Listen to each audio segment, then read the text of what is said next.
ম্যাচের ভিডিও এসেছে আর এই ভিডিওতে আমরা ওকে কিছু প্রশ্ন জিজ্ঞাসা করব, যেমন তুমি টাকাটা কোথায় খরচ করলে? কুশওয়ালার ফ্যামিলিকে ডোনেট করেছি আর ওনার গোফান্ডমি পেজে ডোনেট করেছি।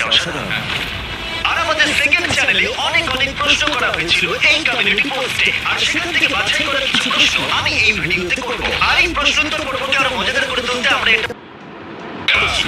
আর আমার প্রথম প্রশ্ন হলো, তুমি কি তোমার ফিটনেস জার্নি এখনো চালিয়ে যাচ্ছ?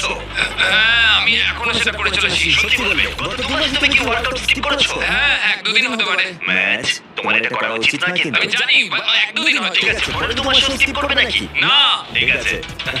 এই ভিডিওতে শুধুমাত্র ম্যাচের কিরকম অভিজ্ঞতা হয়েছে সেই নিয়ে আমি প্রশ্ন করব না। এমন কিছু প্রশ্ন ও আমাকে জিজ্ঞাসা করবে যেগুলো তোমরা আমার কাছ থেকে জানতে চাও। সব মিলিয়ে আমার ভিডিওতে কত খরচ করেছিলে? এমন কি জিনিস যেটা তুমি এই ভিডিওতে চেয়েও ইনক্লুড করতে পারোনি? তো জিমি, এই চ্যালেঞ্জটা লড়ার জন্য এত লোক থাকা সত্ত্বেও তুমি আমাকে চুজ করলে কেন? সত্যি বলতে তুমি আমার পরিচিতদের মধ্যে